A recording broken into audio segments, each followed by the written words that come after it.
ನಮಸ್ಕಾರ ವೀಕ್ಷಕರೇ, ನಾನು ನಿಮ್ಮ ಶ್ರೀ ದಾನಮ್ಮ ದೇವಿಯ ಭಕ್ತೆ. ತಾಯಿ ವರದಾನೇಶ್ವರಿ ನಮಗೂ ನಿಮಗೂ ಆಯುಷ್ಯ, ಆರೋಗ್ಯ, ಸುಖ, ಶಾಂತಿ, ನೆಮ್ಮದಿ, ಹರ್ಷವನ್ನು ಕೊಟ್ಟು ಕಾಪಾಡಲಿ ಅಂತ ಹೇಳುತ್ತಾ ಈ ವಿಡಿಯೋನ ಸ್ಟಾರ್ಟ್ ಮಾಡ್ತಾ ಇದ್ದೀನಿ ನೋಡ್ರಿ.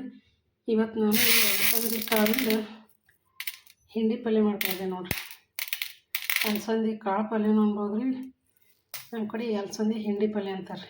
ಇದನ್ನು ಹೇಗೆ ಮಾಡೋದಂತ ತೋರಿಸ್ತೀನಿ ನೋಡ್ರಿ. ಇದನ್ನು ಮೊದಲಿಗೆ ಒಂದು ಸ್ವಲ್ಪ ಬೆಚ್ಚಗೆ ಮಾಡ್ಕೋಬೇಕು ರೀ, ಅಂದ್ರೆ ಪಲ್ಯ ಸ್ವಾದ ಆಗ್ತದೆ ರೀ. ಈಗ ನೋಡ್ರಿ ಗ್ಯಾಸ್ ಚಾಲು ಮಾಡೀನಿ ರೀ, ಇಟ್ಟೀನಿ. ಯಾವುದೇ ನಾವು ಕಾಳು ಪಲ್ಯ ಮಾಡಿರಿ ಒಂದು ಸ್ವಲ್ಪ ಬೆಚ್ಚಗೆ ಮಾಡ್ಕೊಂಡು ಮಾಡಿದ್ರೆ ಆ ಪಲ್ಯದ ಟೇಸ್ಟೇ ಬೇರೆ ನೋಡ್ರಿ, ಭಾರಿ ಚಲೋ ಆಗ್ತದೆ.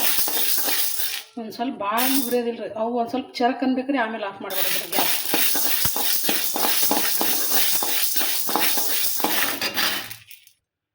ಈಗ ನೋಡ್ರಿ ಚರಕ್ ಕಲ್ಲಗತ್ತಾವ ರೀ, ಗ್ಯಾಸ್ ಆಫ್ ಮಾಡಿ ನೋಡ್ರಿ. ಅಷ್ಟೇ ಒಟ್ಟು ಒಂದು ಸ್ವಲ್ಪ ಇದಾದ್ರೆ ಇದಾಗಬೇಕು ನೋಡಿ, ಚರಕ್ ಅನ್ಬೇಕು ರೀ, ಅಷ್ಟು ಆದ್ಮೇಲೆ ಗ್ಯಾಸ್ ಆಫ್ ಮಾಡಿಬಿಡೋದ್ರಿ. ಈಗ ಅವನ್ನೊಂದು ಸ್ವಲ್ಪ ತಣ್ಣಗಲ್ರಿ ತೊಳಿತೀನಿ ರೀ. ಈಗ ಇದನ್ನು ತೊಳ್ಕೊಂಡು ಮತ್ತು ಇಷ್ಟು ನೀರು ಹಾಕಿ ಇಟ್ಟು ನೋಡ್ರಿ. ಈಗ ಕುದಿಯಾಕೆ ಇಡ್ತಾರೆ ನೋಡ್ರಿ. ಈಗ ಕುದಿಯಾಕೆ ಇಟ್ಟೇನಿ ರೀ. ಇದೊಂದು 10 ನಿಮಿಷ ಕುದಿಲ್ರಿ, 2-3 ವಿಜಿಲ್ ಸೀಟಿ ಅಲ್ರಿ, ಆಮೇಲೆ ತೋರಿಸ್ತಾರೆ. ಈಗ ನೋಡ್ರಿ ಇದು 3 ವಿಜಿಲ್ ಆಗ್ಯದ್ರಿ. ಇದು ಸ್ವಲ್ಪ ಕುಕ್ಕರ್ ತಣ್ಣಗಲ್ರಿ, ಅಲ್ಲಿ ತನಕ ಇದಕ್ಕೆ ಏನೇನು ಬೇಕೆಲ್ಲ ರೆಡಿ ಮಾಡಿ ನೋಡ್ರಿ. ಒಗ್ಗರಣೆಗೆ ರೀ ಟಮಾಟಿ ತೊಗೊಂಡೇನಿ ರೀ, ಹಸಿಮೆಣ್ಸಿಕಾಯಿ ಪೇಸ್ಟ್ ಮಾಡ್ಕೊಂಬಂದಿನಿ ರೀ, ಕೊತ್ತಂಬರಿ, ಕರಿಬೇವು, ಬೆಳ್ಳುಳ್ಳಿ ತೊಗೊಂಡೇನಿ ರೀ. ನೀವು ಬೇಕಾದ್ರೆ ಉಳ್ಳಾಗಡ್ಡಿನೂ ಹಾಕೋಬೋದು ರೀ, ನಾವು ಉಳ್ಳಾಗಡ್ಡಿ ಹಾಕಲ್ಲ ರೀ. ಇದನ್ನೆಲ್ಲ ಒಗ್ಗರಣೆ ತೊಗೊಂಡೇನಿ ರೀ. ಹಂಗೆ ಇಲ್ಲಿ ಗ್ಯಾಸ್ ಮೇಲೆ ಕಡಾಯಿ ಇಟ್ಟೀನಿ ರೀ, ಅದಕ್ಕೆ ಎಣ್ಣೆನೂ ಹಾಕೇನಿ ನೋಡ್ರಿ. ಈಗ ಇದಕ್ಕೆ ಒಗ್ಗರಣೆ ಹಾಕ್ತೇನೆ ನೋಡ್ರಿ. ಎಣ್ಣೆ ಕಾಯ್ದದ್ರಿ, ಸ್ವಲ್ಪ ಸಾಸಿವೆ ಹಾಕ್ತೇನೆ ರೀ, ಹಾಗೆ ಬೆಳ್ಳುಳ್ಳಿ ಹಾಕ್ತೇನೆ ನೋಡ್ರಿ. ಸ್ವಲ್ಪ ಕರಿಬೇವು ಹಾಕ್ತಾರೆ,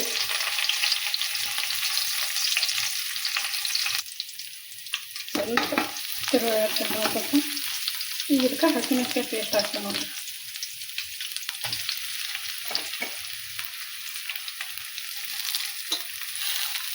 ಇದನ್ನು ಚೆನ್ನಾಗಿ ಮಿಕ್ಸ್ ಮಾಡ್ಕೊತೀನಿ. ಈಗ ಅರಿಶಿಣ ಪುಡಿ ಹಾಕ್ತೇನೆ ನೋಡ್ರಿ.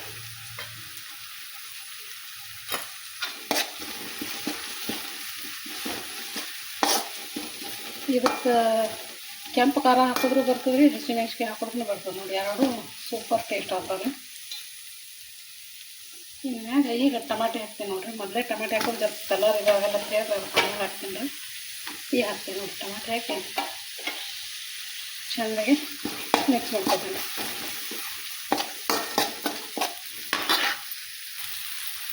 ಈಗ ನೋಡಿ ಇದು ಚೆಂದಾಗಿ ಮಿಕ್ಸ್ ಆಗ್ಯದ್ರಿ. ಈಗ ಇದಕ್ಕೆ ಅಲಸಂದಿ ಕಾಳು ಹಾಕ್ತೇವೆ ನೋಡಿರಿ. ನೋಡ್ರಿ ಇದು ಭೀ ಅಲಸಂದಿ ಕಾಳು ಚೆಂದಾಗಿ ನೋಡಿ ಮಸ್ತ್ ಕೊಡ್ತಾವ್ರಿ. ಫುಲ್ ಮೆತ್ತಗೆ ಯಾವ ನೋಡಿರಿ. ಈಗ ಇದನ್ನು ಈ ಬಾಣಲಿಗೆ ಹಾಕ್ತೇವೆ ನೋಡಿರಿ.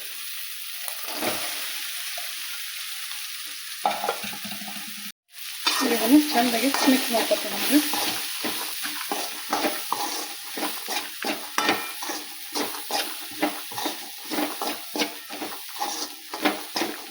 ಈಗ ಇದಕ್ಕೆ ಒಂದು ಸ್ವಲ್ಪ ನೀರು ಹಾಕ್ತೀನಿ ರೀ. ಈಗ ಮೊದಲಿಗೆ ಸ್ವಲ್ಪ ಈ ಹುಣಸೆ ಹುಳಿದು ನೀರು ಹಾಕ್ತೀನಿ.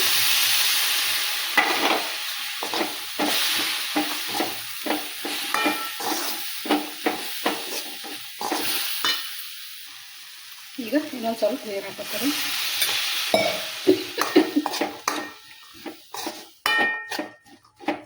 ನೋಡಿರಿ ಸೂಪರ್ ಆಗ್ಯದ್ರಿ. ಈಗ ಇದಕ್ಕೆ ಉಪ್ಪು ಹಾಕ್ತೀನಿ ರೀ, ಸ್ವಲ್ಪ ಖಾರ ಹಿಂಡಿ ಹಾಕ್ತಾರೆ.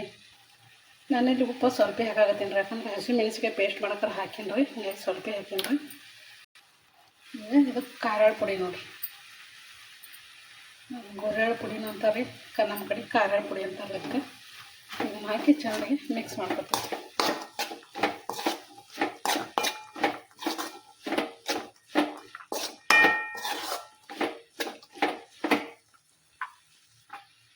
ಸೂಪರಾದ ಅಲಸಂದಿ ಹಿಂಡಿ ಪಲ್ಯ ರೆಡಿ ಆಯ್ತು ನೋಡಿರಿ.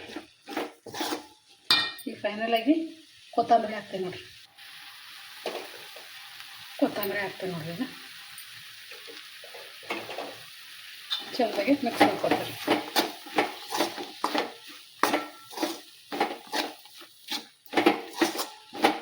ಮಿಕ್ಸ್ ಆಗಿದ್ರಲ್ಲ ಈಗ ಅಲಸಂದಿ ಕಾಳು ಪಲ್ಯ ಹಿಂಡಿ ಪಲ್ಯ ರೆಡಿ ಐತ್ರಿ. ಈಗ ಬೇರೆ ಒಂದು ಬೌಲಿಗೆ ಸರ್ವ್ ಮಾಡ್ತೀನಿ ನೋಡಿರಿ.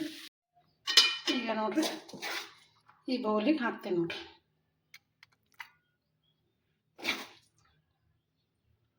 ಇದು ನೀವು ಇನ್ನೂ ಸ್ವಲ್ಪ ಇದು ಬೇಕಂದ್ರೆ ನೀರು ಹಾಕಿ ತಿಳಿನೂ ಮಾಡ್ಕೊಬೋದ್ರಿ, ಅಂದ್ರೆ ಅಳಸು ಮಾಡ್ಕೊಬೋದ್ರಿ.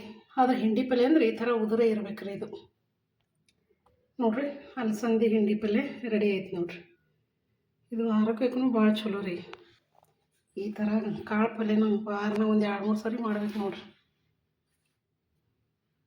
ಈ ಕಾಳು ಪಲ್ಯ ವಿಡಿಯೋನ ನಿಮಗೆ ಇಷ್ಟ ಆಯ್ತು ಅಂತ ಅನ್ಕೋತೀನಿ ರೀ. ಲೈಕ್ ಮಾಡಿರಿ, ಶೇರ್ ಮಾಡಿರಿ. ಹೊಸಬ್ರು ನೋಡೋರೆಲ್ಲರೂ ಸಬ್ಸ್ಕ್ರೈಬ್ ಮಾಡ್ಕೊಂಡು ನೋಡಿರಿ. ಹೀಗೆ ನಮ್ಮ ಚಾನಲ್ಗೆ ಸಪೋರ್ಟ್ ಮಾಡ್ತಾಯಿರ್ರಿ. ಈ ಕಾಳು ಪಲ್ಯ ರೀ, ಇದು ಕಟ್ಟಿ ರೊಟ್ಟಿ, ಬಿಸಿ ರೊಟ್ಟಿ, ಚಪಾತಿ ಎಲ್ಲದ್ರ ಕೂಡ ಚಲೋ ನೋಡಿರಿ. ಕಟ್ಟಿ ರೊಟ್ಟಿ ಇಂಥ ಕಾಳು ಪಲ್ಯ ಹಿಂಡಿ ಮೊಸರು ಇದ್ರಂದ್ರೂ ಊಟ ಸೂಪರ್ ನೋಡಿರಿ. ಈಗ ನಾನು ನಿಮಗೆ ಇದು ರೊಟ್ಟಿ ಕೂಡ ಹಚ್ಚಿ ತೋರಿಸ್ತೇನೆ ನೋಡಿರಿ. ಅಲಸಂದಿ ಹಿಂಡಿ ಪಲ್ಯ ಜೋಳದ ರೊಟ್ಟಿ.